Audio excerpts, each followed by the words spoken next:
Roger, operator. Have no fear, fellow citizens. The Mediator is here. Good morning and welcome to this week's edition of The Mediator with me, your host, Brian West. Here to give you the top 8 headlines and developing news stories that made it this week. Now, as usual, give you the top 8 local headlines and developing news stories that made it first, followed by a movie clip, a skit, a trailer, or something that's going on in the community, and maybe some pictures. And then I'll give you the top 8 international headlines developing news stories that made it, folks. So let's waste no time. Oh, yeah. Let's get to it. Story number 1. First snow accident alert already. Youngstown. The Mediator has a report published November 11th out of Youngstown explaining complications with the first snowfall. Now, the report states that black ice on roads in Youngstown led to over 20 traffic crashes, which mainly happened on the freeway. Now, the story made it in because it could expose some weaknesses that could be addressed as we get deeper into the winter season, thus getting the story to the top 8. Now, the main question on everyone's mind is, are we prepared? That's why story number 1 made it this week. Story number 2, Mormon update on flood mitigation. Dan Pompley has a report published November 11th explaining how Mormon Township discussed the progress being made when it comes to flood mitigation. Now, the purpose of the article seems to focus on the lots being provided and how they will be maintained in the transfer. And what got the story in is the fact that so far the flooding issues seem to be solved or contained. That's what got this story into the top 8. That's why story number 2 made it this week. Story number 3, competency, a topic of local concern. Ed Runyon has a report published November 8th. The headline highlights competency. Now, the report out of Youngstown questions the competency of those on trial in recent cases. Now, what got the story in is the consistent question of competency and how it keeps popping up of not only officials but even citizens getting in trouble with the law. Now, this story is still developing and could continue to be a problem even in top levels of government. Now, the article mentions mental health as a factor, but there could be more to this equation. That's why story number 3 made it this week. Story number 4, drugs remain a topic of concern in Youngstown. The Mediator has a report proving that the war on drugs in the Mahoning County is far from over. Now, the report out of Youngstown was published November 8th explaining how 11 people have been indicted on drug-related offenses. Now, what got the story in is because the report mentions some serious charges, thus getting this story to the top 8. That's why story number 4 made it this week. Story number 5, sewer project in Youngstown in top headlines. David Scolding has a report published November 7th out of Youngstown explaining how the city's Board of Control on Thursday approved a $44,426 increase in a contract with SET Inc. of Louisville. Now, the report goes on to say that the increase put the contract's cost to $5,281,806. Now, the article serves as a revelation in a field that's often overlooked, which is handling wastewater and sewage. Now, the cost of such a business is also what got the story in, because sewage and wastewater is vital to any town or city and business function. Now, the work is expected to be finished by December. That's why story number 5 made it this week. Story number 6, the EMS story is still in top headlines. Dan Pompley has a report out of Boardman explaining serious issues in the emergency medical services arena.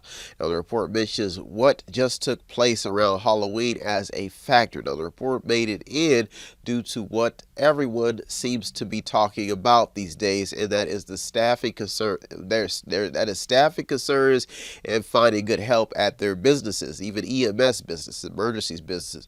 Now, the article takes another turn in another direction by stating that last year companies paid a lot of overtime to staff the ambulance. Now, this is the EMS business, and that in many situations things became unsustainable financially.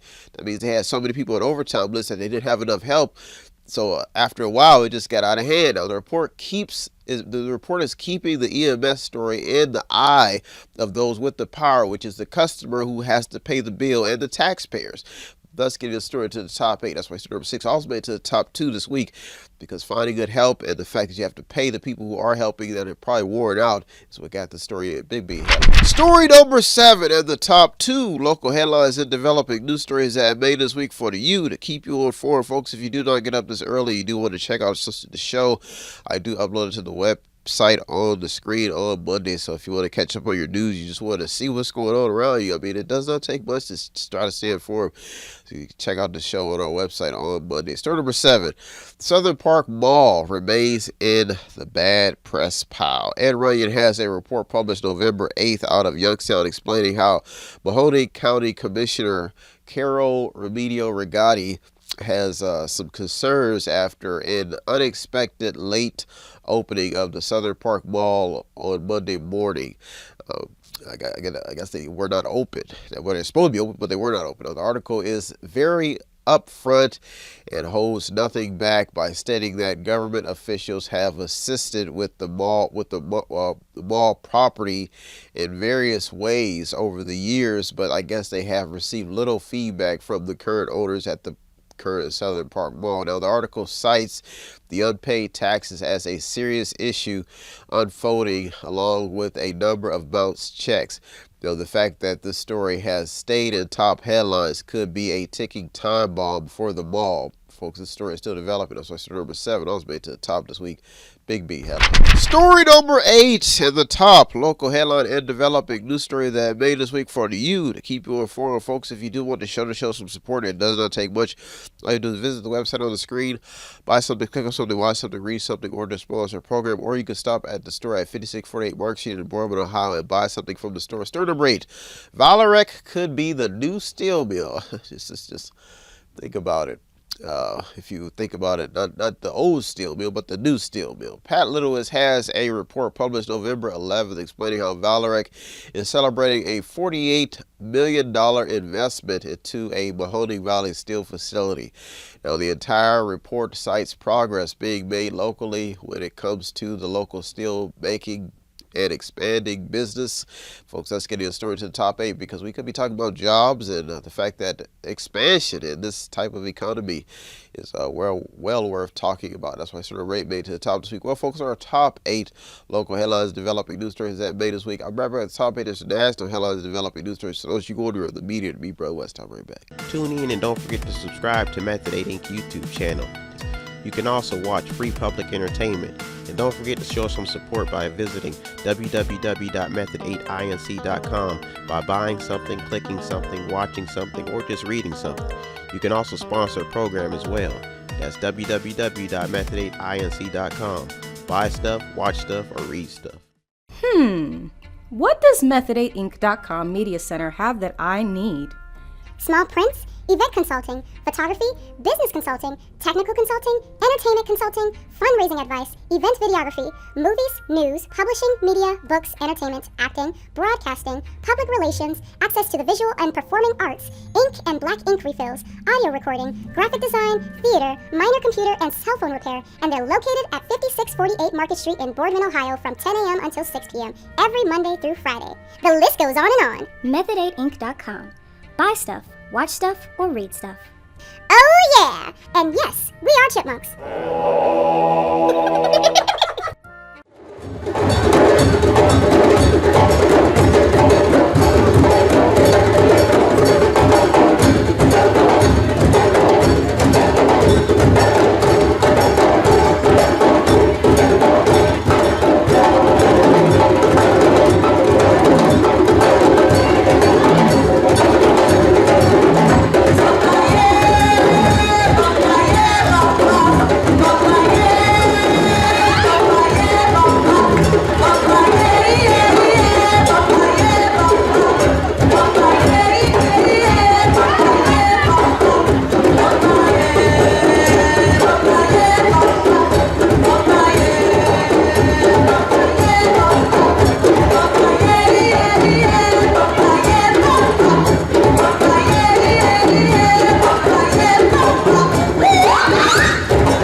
up, son.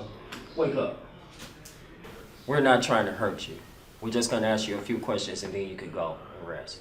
Okay, young man? Can I just go to sleep? Now tell us, why were you out so late last night? Where did you come from and where were you going? I fell in a hole. Finally got out and was heading home. Don't lie to me, okay? Can I just go to sleep? Let's try this again. Where were you going and who were you with last night? I told you. I fell in a hole. Finally got out and was heading home. What hole? There are no holes in West Escobar. Now tell us, who were you with?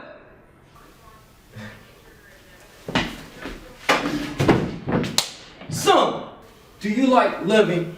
Do you like breathing fresh air? Huh? Vector, tell me, what should I do with this lying, filthy, petty citizen? Now, you know you just made it harder for me to decrease your Ohio property taxes, ready, citizen. You voted for more taxes. I'm sorry, sir. I voted for the greater good, sir. Now drop down and give me 50 hard, soul-conscious, petty citizen. Oh, yes, sir. I'm gonna turn you into a better voter and a better citizen when I get done with you. Do you understand that? Sir, yes, sir.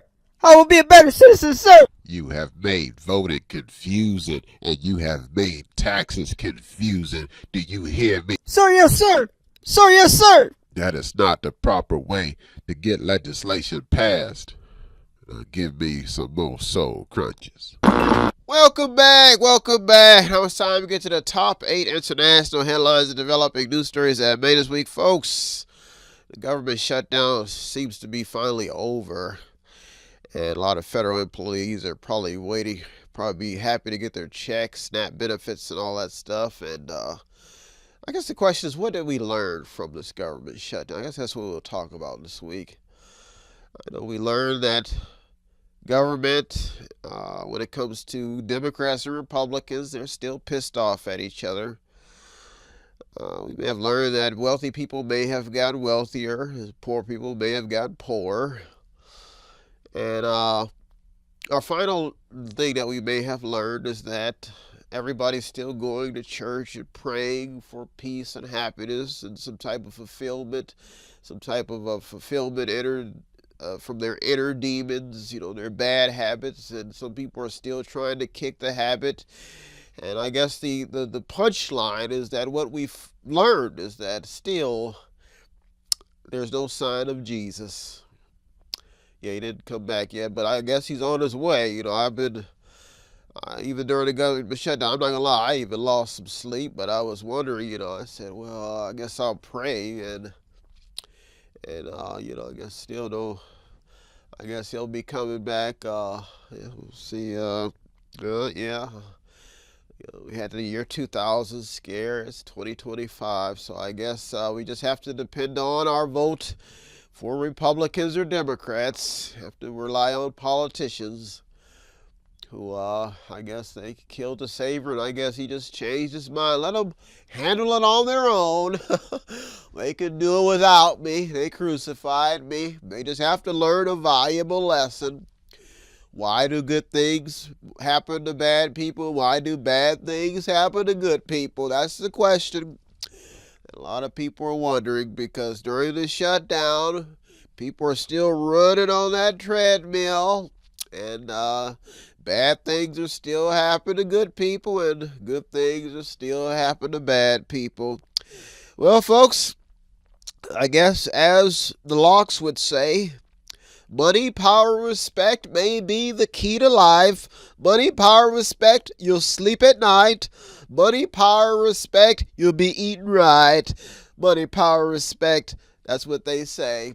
Terrible learning lesson, but it may be the truth in capitalism. Let's waste no time, folks. Let's get to it. Story number 1. Trump's $2,000 check could be the cost of a vote. Money, power, respect. With Trump's approval rating taking a dip, Time has a report adding to the news in circulation that Trump may give out $2,000 checks to Americans due to the influx of tariff revenue. Now, this is according to a Truth Social post by the president himself, while also stating that the money will be used to substantially pay down the national debt. Now, according to the report, the money will not go to high-income people. The post on Truth Social and the consistency is what has this story still trending.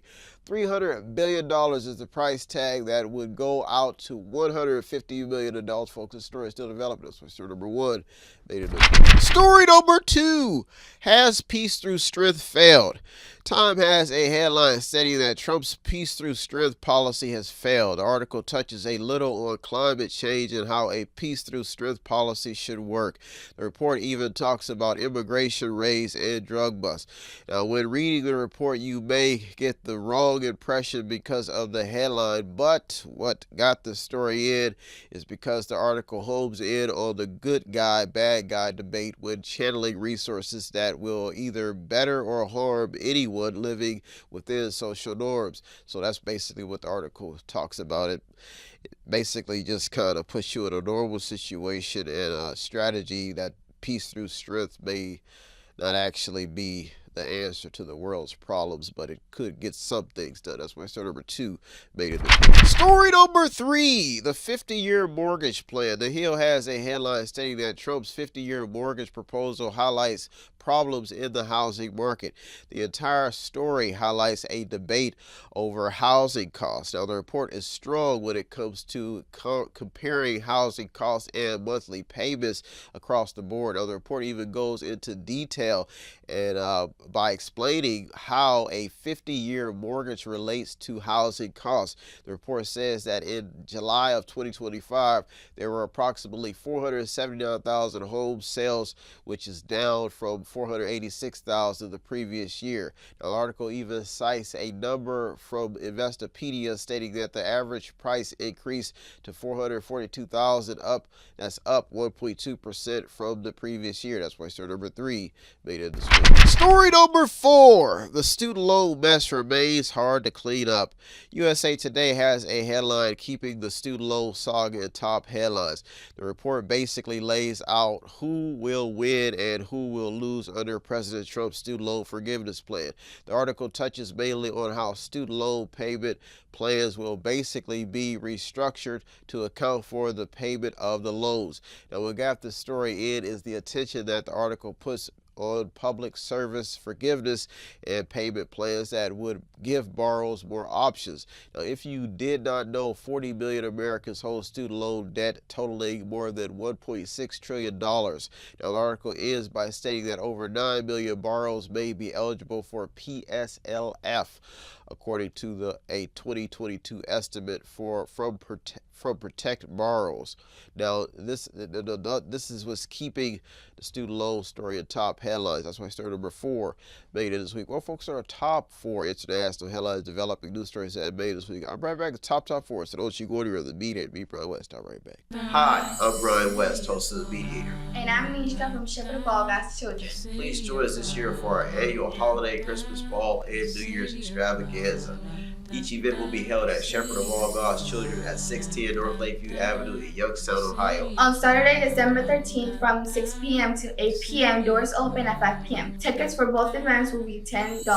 Sold at 5648 Market Street, Mormon, Ohio. Or methodainc.com. See you there.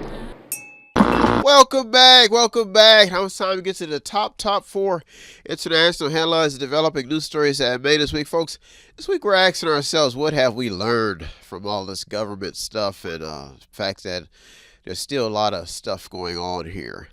I'll tell you what I have caught on and what I've been catching on to is the fact that what the Republican parties, and when you look at this government shutdown situation, and the Democrat Party seem to be fighting over. And the thing is that the citizen, the basic voter, the informed voter, basically wants to stop the government spending to pay down the debt.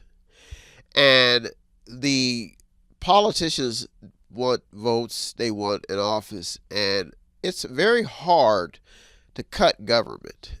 It's hard because the programs that the people rely on can mainly only come from the government. You don't have a lot of people working, a lot of jobs. I mean, you have things happening where the corporation may just want to stay open, follow government policy, get loans from the government, but the taxpayer may want lower taxes, better living environment, more affordability.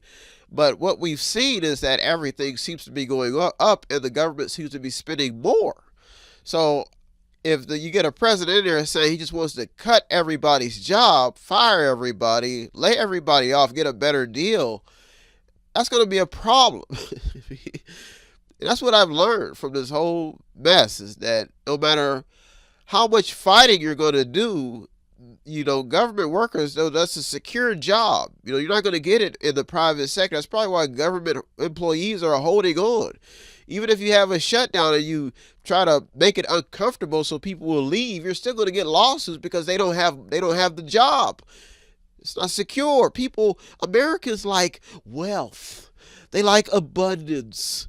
We like to feel in charge. Some people just don't like to live on a small budget. They have to feed their families. People like to have multiple partners, play games. I mean, you hear the rappers talking about it all the time. Get money, hoe, cars and clothes. That's how all my partners roll. That's what people like. That's what we got to get to these top stories, folks. That's what people like. Partners roll. Let's waste no time, folks. That's what I'm learning from this shutdown. It's hard to cut government. Let's waste no time, folks. Let's get to it. Story number 5. A car loan payment story to remember. Speaking about payments, Reuters has a headline stating that a record number of subprime borrowers missed car loan payments in October, according to data. The report states that borrowers at least 60 days behind on their auto loans rose to 6.65% in October, which is the highest level on record, folks. The report cites high borrowing costs, rising living expenses, and shrinking savings as a reason. That's why story number 5 made it. Story number 6. The airline business takes a hit. The Washington Post has a report emphasizing what is taking place in the airline business. The report explains how because of the shutdown, over 2,300 flights were canceled and more than 8,700 delayed. Now, this story made it in because America is headed into one of its heaviest travel seasons of all time. That's around the holidays, folks. Let's get this story to the top 8. That's why story number 6 also made to the top 2 this week. Big headlines. Story number 7 of the top 2 international headlines, developing news stories that I made this week for you to keep you informed, folks. If you do get up this early, you do want to support the show, or you do want to check out the show, I do upload to the website on Mondays, folks. Let's get to this top story. Story number 7, top 2 story. Story number 7, America weighs in on health insurance. Folks, Forbes has a report laying out how much Obamacare premiums and deductibles have increased. The report begins by stating what the president promised in 2008, which was lowering premiums by up to $2,500 per family per year. Now, the report goes on to say that since he signed the document, the Affordable Care Act has tripled premiums. Now, the report by Vic Roy, published November 12th, states that the cost of coverage for a family of 4 has increased by more than $10,000. The report is packed with information. Politico has a report stating that Obamacare could collapse under Trump's new plan. Politico succeeds at laying out the Republicans, it lays out the Republicans' counter plan, which is to spend subsidizing Americans' health care by routing the money. So it basically said it's going to spin this around by subsidizing America's health care by routing the money away from the insurers and putting the cash directly into the consumer's hands so they can make their own choices, make the choices themselves about how they want to handle their costs and how they want to handle their health care, folks. The story points a vivid picture of where health insurance solutions and problems are headed, folks. Let's get into the story to the top headlines. That's for story number 7. Also made it to the top this week. Big. Story number 8 at the top. International headline and developing news story that made this week for you. Keep you informed, folks. If you do want to show the show some support, it does not take much. All you do is visit the website on the screen, buy something, click on something, watch something, read something, or just sponsor a program. Let's get to this top story. Or you can stop by the store at 5648 Mark Street in Boardman, Ohio. See my smiling face. Story number 8, top story. A record long U.S. shutdowns ends. So what now? Folks, Bloomberg has a report published November 12th explaining how President Trump has signed legislation to end the longest government shutdown in U.S. history. The damage imposed by the shutdown highlights a 43-day impasse that stopped food aid, nearly crippled the air business, and forced federal workers to go unpaid for an entire month. Now, the House voted 222, that's 222 to 209, passing an interim funding bill through January 30th. Democrats are still at odds with the bill due to the due to the renewal of subsidies for the Affordable Care Act insurance policies, better known as Obamacare, that are set to expire at the end of the year. Now, this story highlights more legal disputes and how the airline business could be back in attack just in time for the holidays. Now, there's a but the lingering damage could cause more shifts, folks. The report does give Trump's side of the story because Trump sees the end of the shutdown as a victory, because it appears that he told reporters that he and the Republicans have sent a clear message that they will never give in to extortion, which is blackmail. Folks, this story is complicated because federal workers still have to pick up the pieces when paying their bills from not being paid. Well, folks, there are top 8 local and international headlines developing news stories that made this week. I hope you got something on today's program. I always get something done doing the research. As usual, I thank all the news outlets, the journalists, people on the front lines. You deserve all the credit. I'm just the media, the man in the middle, navigating your news stories to keep people informed. Folks, if you do want to show some support, it does not take much. All you do is visit the website on the screen, buy something, click on something, watch something, read something, or to sponsor a program, or you can stop by the store at 5648 Mark Street in Boardman, Ohio, and see my smiling face. Folks, thank you for tuning to the media this week with me, Brian West. Have a good week, everybody. Thank you. And I'll be back next week looking through over 200 or more stories just for you. Peace. Have no fear, fellow citizens. The Mediator is here.